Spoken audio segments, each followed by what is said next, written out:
As-tu déjà prié avec ferveur, cherchant à connaître la volonté de Dieu, mais sans vraiment savoir si la réponse venait de lui ou de tes propres pensées?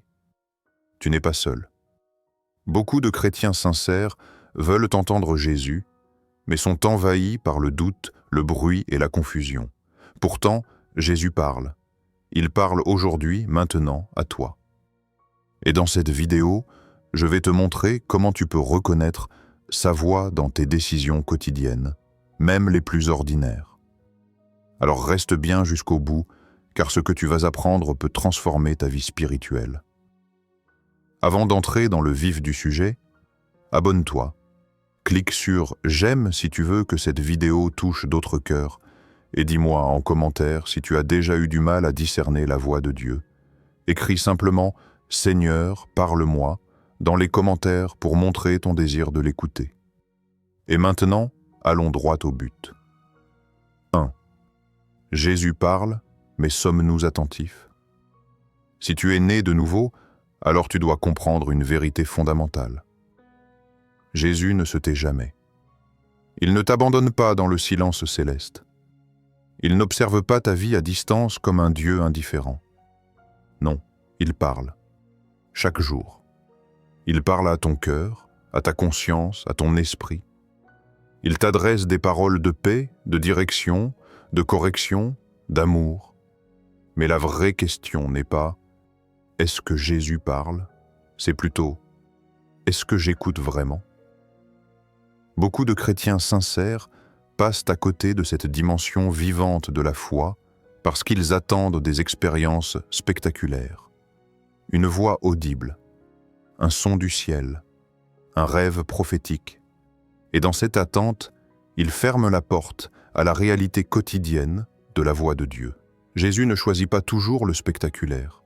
Il choisit souvent le discret, le subtil, le calme. Il ne hurle pas pour s'imposer. Il attend que tu t'arrêtes, que tu sois présent, que tu te rendes disponible. Dans l'Évangile, selon Jean, il est dit simplement « Mes brebis entendent ma voix, je les connais, et elles me suivent. » Jean 10, 27. La relation entre le berger et la brebis n'est pas faite de distance et de confusion. Elle repose sur la proximité et la reconnaissance. Une brebis ne suit pas parce qu'elle comprend tout, mais parce qu'elle sait qui l'appelle. Alors pourquoi tant de croyants ne reconnaissent-ils pas cette voix? C'est une affaire de cœur. Notre monde est bruyant. Non seulement à l'extérieur, mais surtout à l'intérieur. Nos pensées nous harcèlent, nos responsabilités nous pressent, nos émotions nous fatiguent. Et au milieu de ce tumulte, la voix de Jésus semble lointaine, non pas parce qu'il est loin, mais parce que nous sommes distraits. Tu vois, entendre Dieu n'est pas une question de don spécial. Ce n'est pas réservé aux prophètes, aux pasteurs ou aux grands de la foi. C'est un droit donné à chaque enfant de Dieu.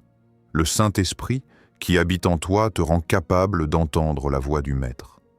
Mais pour cela, tu dois créer un environnement propice. Tu dois cultiver le silence intérieur. Tu dois apprendre à faire taire les autres voix pour mieux écouter celles qui comptent vraiment. Combien de fois as-tu demandé à Dieu de te parler alors qu'en réalité tu remplissais ton esprit d'autres influences? Réseaux sociaux, conseils humains, raisonnements logiques, tu veux une parole claire, mais tu es déjà saturé de paroles humaines. Il faut apprendre à s'éloigner du tumulte, à éteindre les bruits inutiles, à s'asseoir dans la présence de Dieu avec un cœur disponible. Souvent, la voix de Jésus n'est pas une voix étrangère. Elle ressemble à un rappel doux, une conviction paisible, une pensée qui aligne ton cœur à sa volonté. C'est comme un écho intérieur qui vient avec assurance, pas avec agitation. Tu ne peux pas forcer cette voix. Tu peux seulement la recevoir. Et si tu veux vraiment que Jésus te parle, commence par être attentif à la manière dont il l'a déjà fait.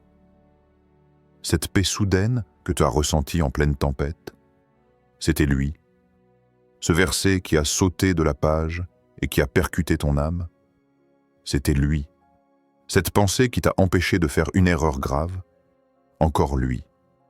La voix de Jésus n'est pas absente, elle est méconnue.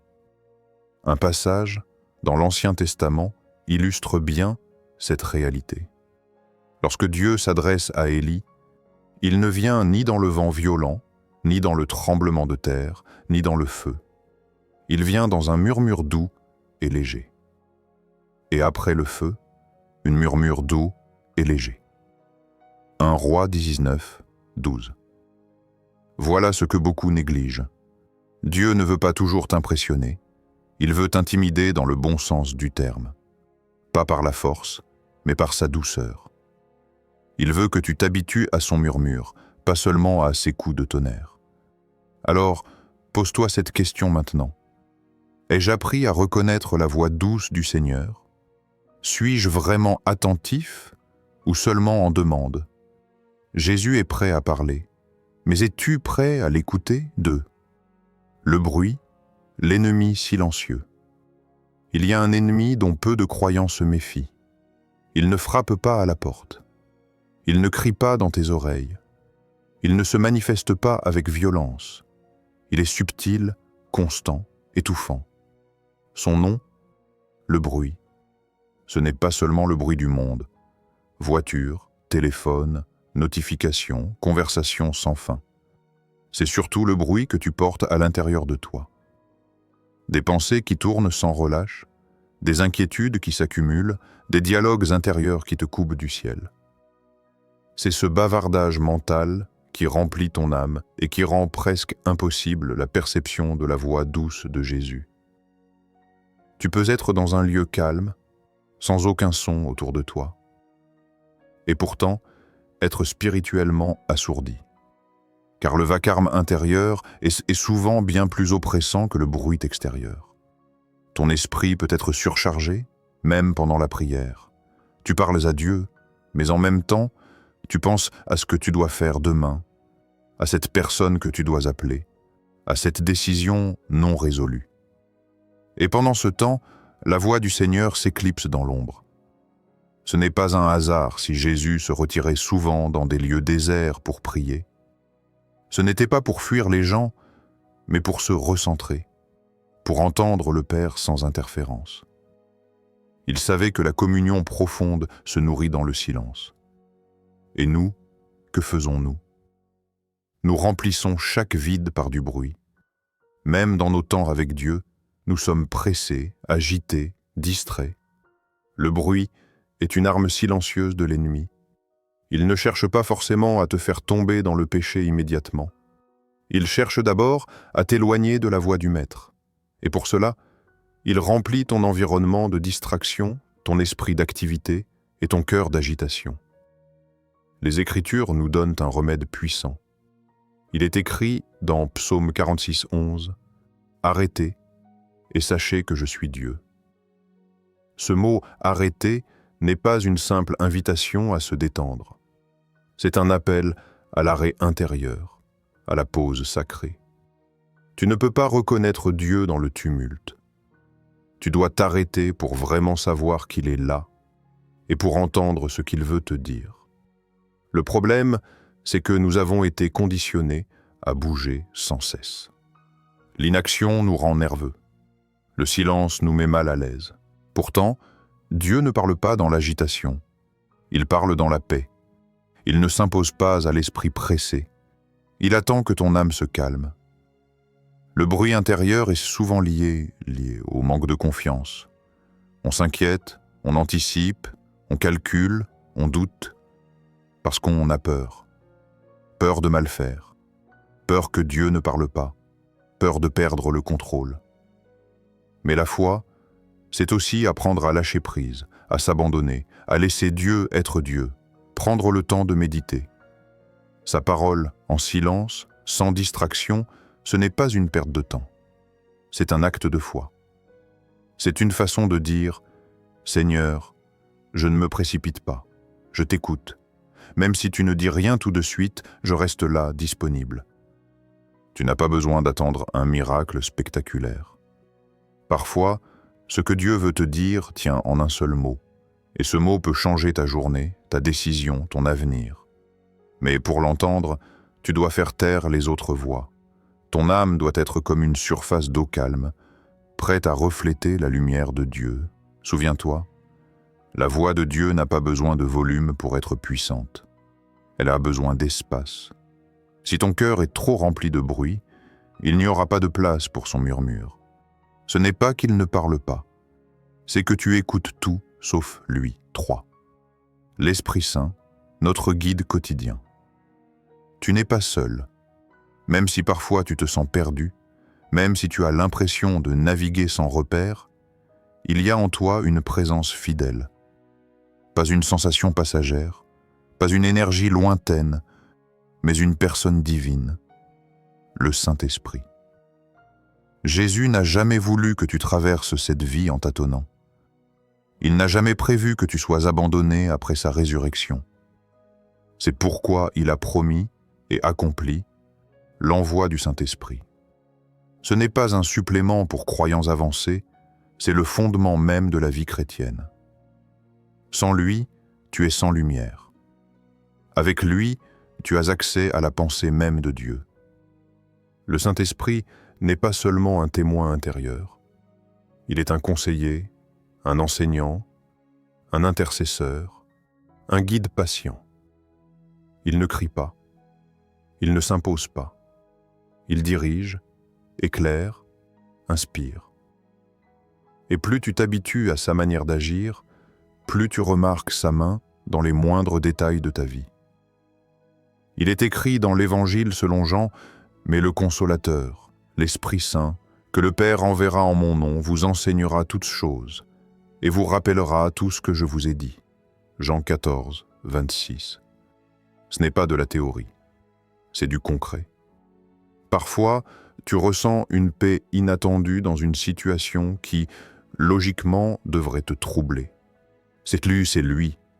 Tu es poussé à appeler quelqu'un, à pardonner, à refuser une opportunité douteuse. C'est encore lui. Il agit sans t'obliger, mais avec une conviction que tu ne peux pas ignorer.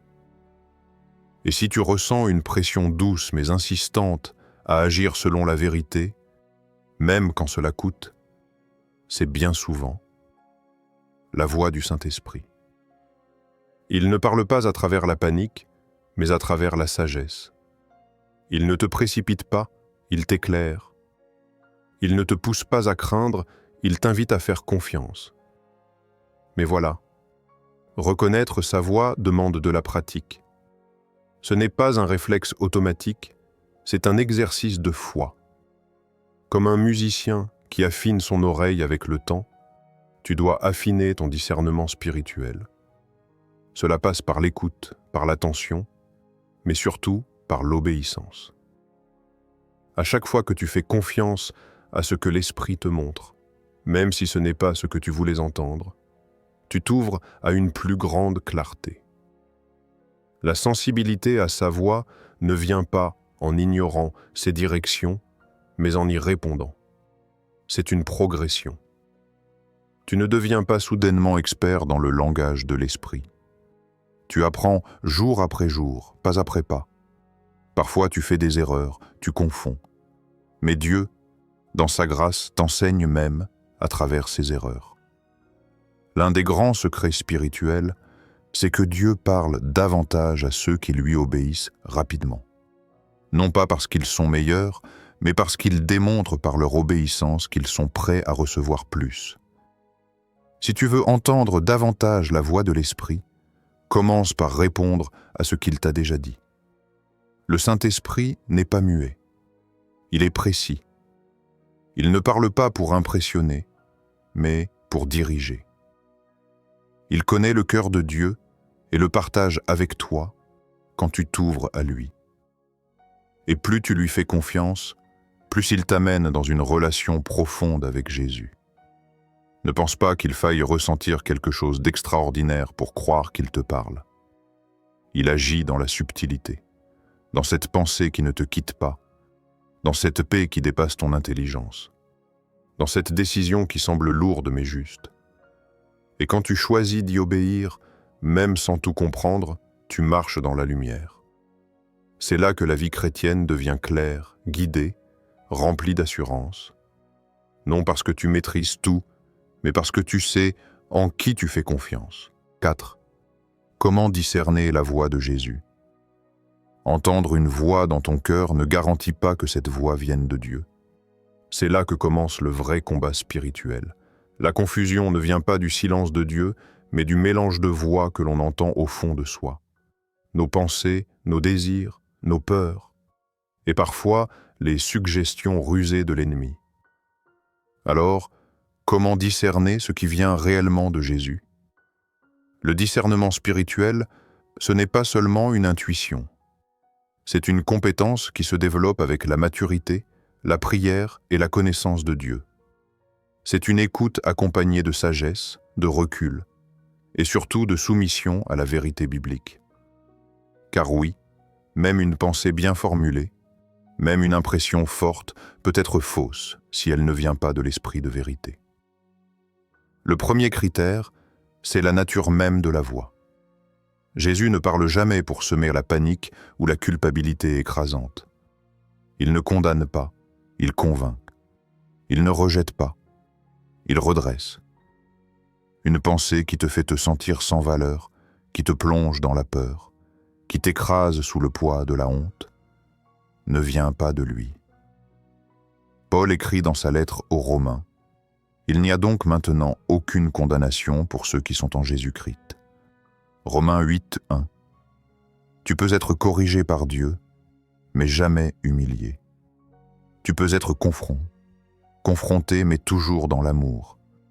Même quand Jésus te révèle ton erreur, il le fait avec une main qui guérit, jamais avec un doigt qui accuse. Ensuite, il faut absolument mesurer ce que tu entends à la lumière de la parole de Dieu. Le Saint-Esprit n'est pas indépendant de la Bible. Il en est l'auteur. Il ne contredit jamais les Écritures. Si une révélation ou une idée que tu crois venir de Dieu va à l'encontre des principes bibliques, c'est un signal d'alarme. Dieu ne t'amènera jamais à haïr, à mentir, à tricher ou à manipuler, même si les circonstances semblent l'exiger.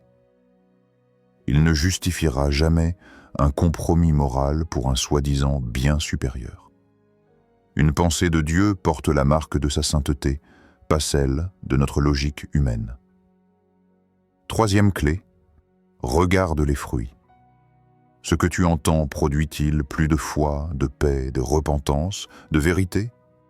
Ou bien cela génère-t-il agitation, égoïsme ou mépris de l'autre? Jésus a enseigné un principe infaillible. C'est à leurs fruits que vous les reconnaîtrez. Matthieu 7, 16. Ce principe s'applique non seulement aux personnes, mais aussi aux pensées.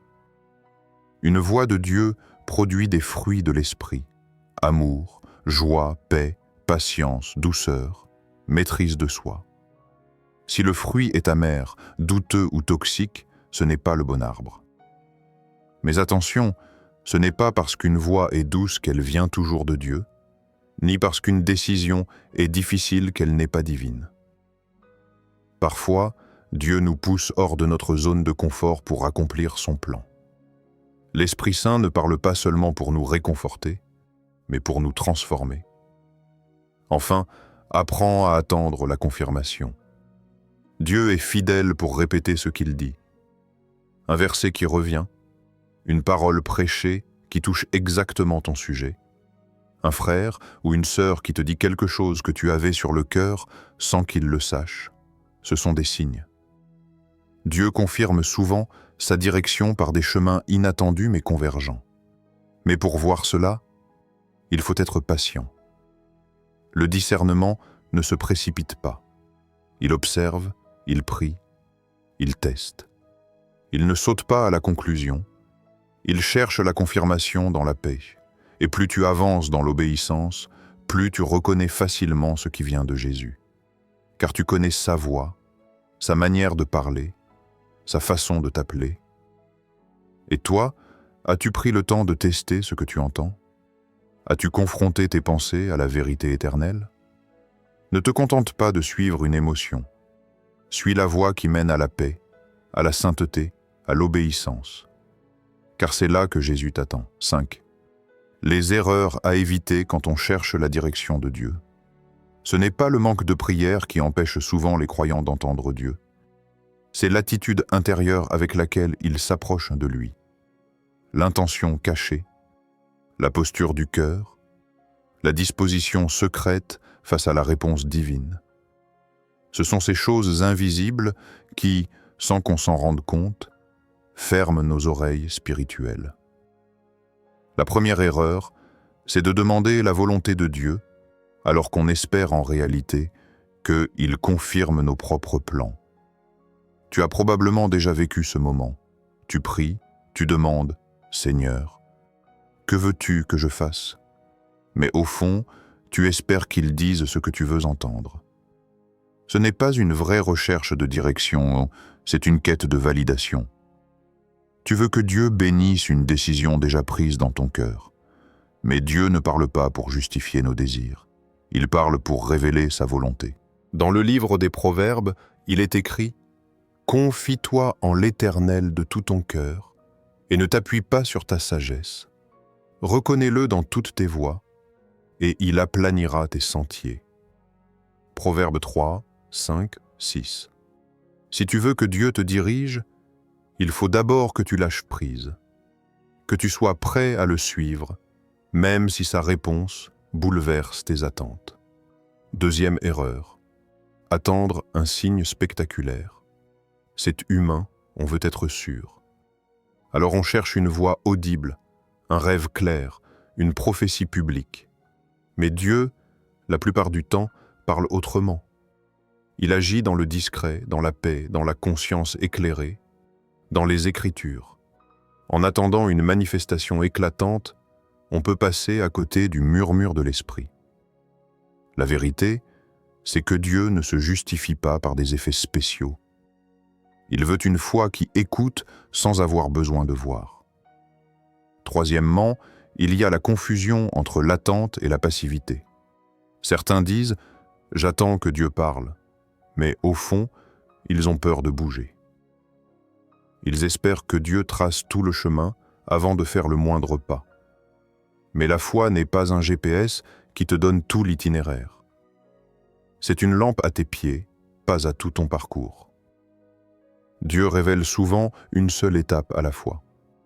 Et si tu refuses d'obéir à cette première direction, ne t'étonne pas de ne pas entendre la suite. Un autre piège, c'est de ne jamais prendre le temps de faire silence. Une vie saturée d'activités spirituelles n'est pas forcément une vie connectée à Dieu. On peut prier, chanter, servir, sans jamais écouter. Jésus, malgré l'urgence de sa mission, se retirait pour prier seul. Il savait que le bruit empêche la voix du Père de résonner pleinement. Si tu ne crées pas d'espace pour le silence, tu n'auras pas d'oreille pour entendre. Et finalement, l'une des erreurs les plus fréquentes, c'est de ne pas obéir à ce que Dieu a déjà dit. Beaucoup attendent une nouvelle révélation alors qu'ils n'ont pas agi sur la précédente. Mais Dieu ne gaspille pas sa parole. Il parle à ceux qui agissent, pas à ceux qui stockent des messages sans jamais y répondre. L'obéissance débloque la suite.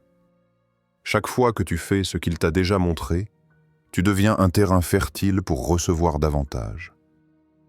Tu veux entendre Dieu plus clairement? Commence par lui obéir simplement. La direction divine n'est pas un jeu de cache-cache. C'est une relation fondée sur la foi, la soumission et l'obéissance. Ce n'est pas que Dieu se tait, c'est que parfois ton cœur n'est pas prêt à entendre ce qu'il a à dire. Si. Reconnaître les moyens subtils que Dieu utilise chaque jour. Et si tu passais à côté de la voix de Dieu, non pas par désobéissance, mais simplement par distraction? Trop souvent, on s'attend à ce que Dieu parle dans des moments forts, dans les grandes décisions, les crises ou les carrefours importants de la vie. Mais ce que beaucoup de croyants ignorent, c'est que Dieu parle aussi dans l'ordinaire, dans le quotidien, dans les petits détails. Encore faut-il avoir les yeux pour voir et les oreilles pour entendre. Le Saint-Esprit ne crie pas, il murmure, il guide, mais il ne force pas. Il accompagne, mais ne s'impose jamais. Son style est marqué par la discrétion, la douceur, la fidélité. Il est là, chaque jour. Et si tu fais attention, tu découvriras que tu n'as jamais été seul, même dans les saisons où tu croyais que le ciel était silencieux. L'une des premières façons dont Dieu te parle chaque jour, c'est par la conviction intérieure. C'est cette impression soudaine, profonde, claire, mais difficile à expliquer. Tu ne sais pas pourquoi, mais tu sais. Une certitude paisible s'installe. Tu dois faire un pas, ou au contraire, t'abstenir. Ce n'est pas une émotion passagère, ce n'est pas une impulsion charnelle. C'est comme une lumière douce qui s'allume dans ton esprit. Il est écrit dans Proverbe 20, 27. « Le souffle de l'homme est une lampe de l'Éternel. Il pénètre jusqu'au fond des entrailles. C'est là que l'esprit agit, au plus profond. Il t'éclaire là où personne ne peut voir. Et ce que tu ressens comme un pressentiment, une intuition, est parfois une invitation divine à répondre à un appel précis. Un autre signal fort, c'est la paix surnaturelle. Tu peux être dans une situation où tout semble incertain, où la logique humaine dit « recule », mais une paix inhabituelle t'envahit. Pas une naïveté, une paix profonde, celle qui ne dépend pas des circonstances. Et souvent, c'est le signe que tu es aligné avec la volonté de Dieu. À l'inverse, quand une direction t'apporte de l'angoisse, du malaise ou une tension intérieure persistante, c'est peut-être un signal d'alarme que Dieu te donne. Il t'arrête avant que tu ne t'égares. Dieu parle aussi à travers ce qu'on appelle le timing divin.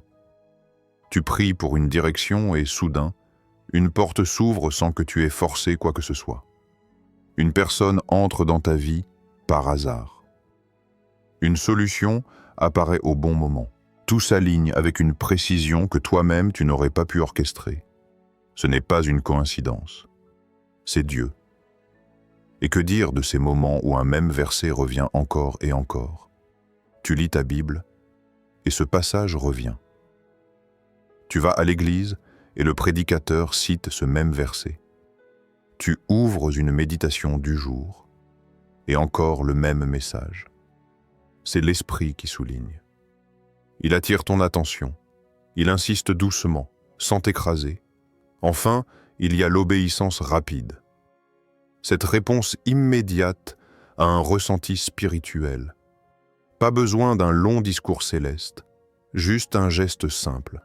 Un appel, un pardon, un oui ou un non, dit dans la foi. Ce petit acte peut ouvrir une clarté immense. Dieu honore toujours l'obéissance. Il parle à ceux qui répondent.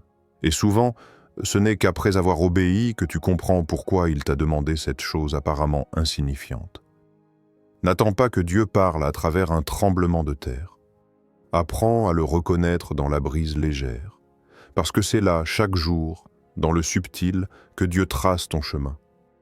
Et si tu commençais à faire attention, tu te rendrais compte qu'il t'a déjà parlé plus souvent que tu ne le crois. 7. La parole de Dieu, fondation inébranlable pour reconnaître sa voix. Si tu veux apprendre à reconnaître la voix de Jésus, il faut d'abord que tu sois ancré dans ce qu'il a déjà dit. Aujourd'hui, nombreux sont ceux qui cherchent des signes, des impressions, des émotions. Et Dieu, dans sa grâce, peut parler à travers tout cela. Mais ces canaux sont secondaires. Le fondement, l'autorité, la base inébranlable, c'est sa parole. C'est là, noir sur blanc, que Dieu a choisi de révéler son cœur, sa volonté et sa vérité. Et rien, absolument rien, de ce que tu crois entendre ne peut contredire ce qu'il a déjà écrit. Une conviction qui semble profonde, une impression forte, une parole prophétique ou un rêve marquant. Tout cela doit être passé au filtre des Écritures. Sinon, tu ouvres la porte à l'illusion. Ce n'est pas parce que quelque chose semble spirituel que cela vient de l'esprit. L'ennemi lui-même peut se déguiser en ange de lumière. Et nos propres pensées peuvent facilement se déguiser en révélation divine. L'apôtre Paul a averti les croyants avec clarté que la parole du Christ habite en vous richement. Colossiens 3, 16. Ce n'est pas une option, c'est une nécessité. La parole doit habiter en toi, pas seulement te visiter de temps en temps. Elle doit remplir ton cœur, nourrir ton esprit, forger ton discernement. C'est elle qui te rend capable de distinguer ce qui vient de Dieu et ce qui en est une imitation. La Bible n'est pas un vieux livre d'histoire religieuse. C'est une lampe, une épée, un miroir, une nourriture. Elle éclaire ton chemin quand tout semble flou. Elle tranche entre la vérité et l'illusion. Elle révèle ce que ton cœur cache. Elle nourrit ton âme quand tout le reste t'épuise. Ta parole est une lampe à mes pieds et une lumière sur mon sentier. Psaume 119, 105. Quand tu ne sais pas quoi faire, commence par la parole. Quand tu doutes de ce que tu ressens, retourne à ce qui est écrit. Tu veux savoir si une décision est juste? Demande-toi si elle reflète le caractère de Dieu tel qu'il est révélé dans les Écritures. Tu veux discerner une voix intérieure? Demande-toi si elle parle comme Jésus parle dans les Évangiles. Tu veux vérifier si une révélation vient de Dieu? Demande-toi si elle produit le fruit de l'esprit ou si elle flatte ta chair. Et puis, il y a cette chose mystérieuse que seul l'Esprit Saint peut faire. Illuminer un passage de l'Écriture au bon moment. Tu l'as peut-être lu 100 fois. Mais ce jour-là, il frappe ton cœur comme une flèche. Il répond à ta prière. Il calme ton inquiétude. Il te montre la direction. Ce n'est pas de la magie. C'est une manifestation vivante de la voix de Dieu. La parole est vivante. Elle n'est pas figée. Elle parle, elle agit, elle transforme. Et plus tu la médites, plus tu apprends à reconnaître la voix de Jésus, même au milieu du bruit. Parfois, tu cherches une réponse dans la prière, alors que Dieu t'a déjà parlé dans les Écritures. Tu demandes un signe, alors qu'une vérité claire est déjà révélée dans sa parole. Tu cherches à entendre une nouvelle direction, alors que tu ignores encore les instructions déjà données. Remplis ton cœur de la Bible. Pas comme une routine religieuse, mais comme un acte d'amour et de confiance. Plonge-toi dans les évangiles. Médite les psaumes. Étudie les proverbes. Apprends les lettres de Paul. Laisse l'Ancien Testament t'enseigner la crainte de Dieu. Plus tu seras imprégné de la parole, plus tu seras immunisé contre l'erreur. Car la vérité est simple. Tu ne reconnaîtras jamais pleinement la voix de Jésus si tu ne connais pas les mots qu'il a déjà prononcés. Entendre la voix de Jésus dans nos décisions quotidiennes n'est pas réservé à une élite spirituelle. Ce n'est pas un mystère inaccessible. C'est une promesse pour tout croyant rempli du Saint-Esprit. Mais pour y arriver, il faut cultiver le silence intérieur et réduire les distractions. Développer une relation vivante avec l'Esprit Saint, qui est notre guide fidèle. Tester ce que l'on reçoit à la lumière de la parole de Dieu. Marcher dans l'obéissance rapide, sans exiger toujours plus de signes. Rechercher les fruits spirituels, paix, foi, justice, alignement avec Christ. Si tu veux que Dieu te parle, commence par lui obéir dans ce qu'il t'a déjà dit. Crée de l'espace pour l'écouter. Et surtout, ne cherche pas à entendre une voix si tu ignores déjà ce que sa parole t'a clairement révélé. Seigneur, apprends-nous à reconnaître ta voix au milieu du bruit. Sensibilise notre cœur à ton esprit et conduis-nous dans chacun de nos choix. Nous ne voulons pas seulement entendre, mais aussi obéir. Si cette vidéo t'a aidé, montre-le en cliquant sur « J'aime », en t'abonnant à la chaîne pour ne rien rater des prochaines vidéos, et en partageant ce message à quelqu'un qui a besoin d'entendre Dieu dans sa vie. Dis-moi en commentaire, as-tu déjà vécu un moment où Dieu t'a parlé clairement? Et si tu veux affirmer ta foi aujourd'hui, écris en commentaire « Seigneur, je choisis ta voix ». Et surtout, clique maintenant sur la vidéo qui vient d'apparaître à l'écran. Elle te montrera comment le Saint-Esprit peut transformer ta manière de prier chaque jour.